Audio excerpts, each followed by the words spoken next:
ഹർഷിനയ്ക്ക് ഉപകാരസ്മരണ നിയമനം കൊടുത്തതിനെ കുറിച്ച് ആരോഗ്യമന്ത്രി കെ മുരളീധരന്റെ പ്രതികരണം ഒന്ന് കേട്ടെ. ശരി. ആ ആരെ ആ ആ ആ ആ ഇല്ല, ഒരു പോരാട്ടമാണ് അവർ നടത്തിയത്. എല്ലാം കുടുംബത്തിൻ്റെ സ്ഥിതി അവതാളത്തിലായി അവരുടെ. കാരണം ഭർത്താവിൻ്റെ ബിസിനസ് പോയി, കുട്ടികളുടെ പഠനത്തിന് തടസ്സം നേരിട്ടു. അപ്പോൾ അങ്ങനെയൊക്കെ ഒരു കാര്യത്തിൽ, ഒരു സാഹചര്യത്തിൽ ഒരു മാനുഷികമായിട്ട് പരിഗണനയാണ് അവരോട് സർക്കാർ സ്വീകരിച്ചത്. പോരാട്ടമാണത്രേ. വല്ലാത്ത പോരാട്ടം തന്നെയാണ് തദ്ദേശ തെരഞ്ഞെടുപ്പിലും ഒപ്പം തന്നെ ഇക്കഴിഞ്ഞ നിയമസഭാ തെരഞ്ഞെടുപ്പിലും ഹർഷിനെയും കുടുംബവും നടത്തിയതും.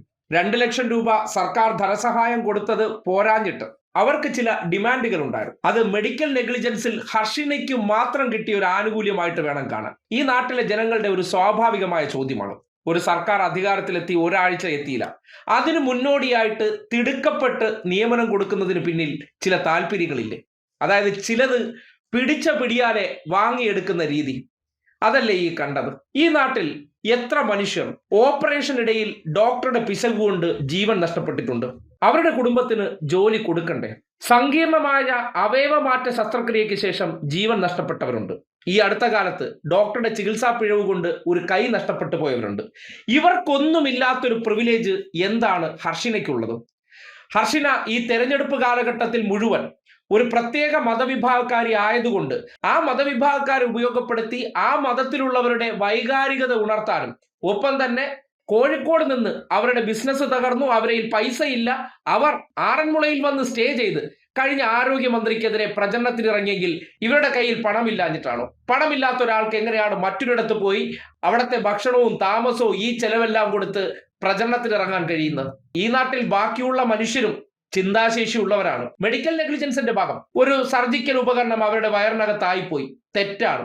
അതിന് മാക്സിമം ചെയ്യേണ്ടത് പിഴവ് സംഭവിച്ച ഡോക്ടറിന്റെ കൈവശത്ത് നിന്ന് വേണമെങ്കിൽ പണം ഈടാക്കി അവർക്ക് നൽകാം. സർക്കാരിന് അവർക്ക് ധനസഹായം കൊടുക്കാം.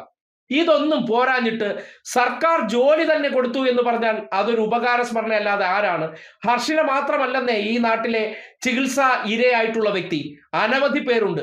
ആ കുടുംബങ്ങളിലുള്ളവരും രംഗത്ത് വരണം. അവർക്കും മെഡിക്കൽ നെഗ്ലിജൻസിന്റെ ഭാഗമായിട്ട് കുടുംബത്തിൽ വലിയ സാമ്പത്തികമായിട്ടുള്ള നഷ്ടങ്ങൾ ഉണ്ടായിട്ടുണ്ട്. അത് ഒരു വ്യക്തിക്ക് മാത്രം പ്രത്യേക പരിഗണന കൊടുത്ത് ജോലി കൊടുക്കുന്നുണ്ടെങ്കിൽ ഈ നാട്ടിൽ ചികിത്സാ പിഴവ് സംഭവിച്ച ഭൂരിപക്ഷം പേർക്കും ഇതുപോലുള്ള ആനുകൂല്യത്തിന് അർഹരാണ്. നിങ്ങൾ ഇത് ചോദ്യം ചെയ്യണം, സമൂഹത്തിന്റെ മുന്നിലേക്ക് വരണം. അല്ലെങ്കിൽ ഇത് ചൂണ്ടിക്കാട്ടിക്കൊണ്ട് നിങ്ങളും ജോലി ആവശ്യപ്പെട്ട് കോടതിയെ സമീപിക്കണം. കാര്യം ഇങ്ങനെ തെരഞ്ഞെടുപ്പിനൊക്കെ സഹായം ചെയ്യാൻ വേണ്ടി ഇരവാദവുമായി ഇറങ്ങുന്നവരെ അക്കോമഡേറ്റ് ചെയ്യാനുള്ളതല്ല സർക്കാർ ജോലി. നിങ്ങൾക്ക് ആ സ്ത്രീ അനുഭവിച്ചത് ഒരു ചികിത്സാ പിഴവ് മൂലമാണെങ്കിൽ സർക്കാർ ചെയ്തു കൊടുക്കേണ്ടത് ധനസഹായം മാത്രമാണ്, അല്ലാതെ ജോലിയല്ല. ജോലി നിങ്ങളെ തെരഞ്ഞെടുപ്പിലേക്ക് സഹായിച്ചതിന്റെ ഉപകാര സ്മരണയാണെന്ന് അരിയാഹാരം കഴിക്കുന്ന എല്ലാവർക്കും മനസ്സിലാകും. അതുകൊണ്ട് ഈ തീരുമാനം അത് സമൂഹത്തിൽ ശരിയായ സന്ദേശമല്ല കൊടുക്കുന്നത്. അങ്ങനെയാണെങ്കിൽ ഈ അടുത്ത കാലത്തുണ്ടായ മെഡിക്കൽ നെഗ്ലിജൻസിനെ മുഴുവൻ നിങ്ങൾ ആ രീതിയിൽ പരിഗണിച്ചേ മതിയാകുള്ളൂ. നമ്മുടെ നാട്ടിൽ KSRTC ബസ് ഇടിച്ച് എന്തെങ്കിലും അംഗവൈകല്യം സംഭവിക്കുന്നവർക്ക് KSRTCയിൽ ജോലി കൊടുക്കാൻ പറ്റൂ? ട്രെയിൻ അപകടമുണ്ടായി അംഗഭംഗം സംഭവിച്ചവരുടെ കുടുംബത്തിൽ ആർക്കെങ്കിലുമോ അല്ലെങ്കിൽ ആ വ്യക്തികൾക്ക് റെയിൽവേയിൽ നിയമനങ്ങൾ കൊടുക്കുന്നുണ്ടോ? അങ്ങനെ എടുത്ത് പരിശോധിക്കുമ്പോൾ ഒരിടത്തും പ്രായോഗികമല്ല. ഇങ്ങനെയുള്ള കൃത്രിമത്വവും കാപട്യവും രാഷ്ട്രീയ നേട്ടത്തിന് സഹായിക്കാൻ വേണ്ടി ഇറങ്ങുമ്പോൾ അവരെ തിരിച്ച് പ്രത്യുപകാരം നടത്താനുള്ളതല്ല സർക്കാർ ജോലികൾ. ആ ജോലിക്ക് വേണ്ടി രാവന്തിയോളം കഷ്ടപ്പെടുന്ന അനവധി PSC ഉദ്യോഗാർത്ഥികൾ നമ്മുടെ നാട്ടിലുണ്ട്. അവരോട് ചെയ്യുന്ന കടുത്ത ക്രൂരതയാണ് ഈ നിയമനമെന്ന് വളരെ കൃത്യമായി പറയേണ്ടി വരികയാണ്.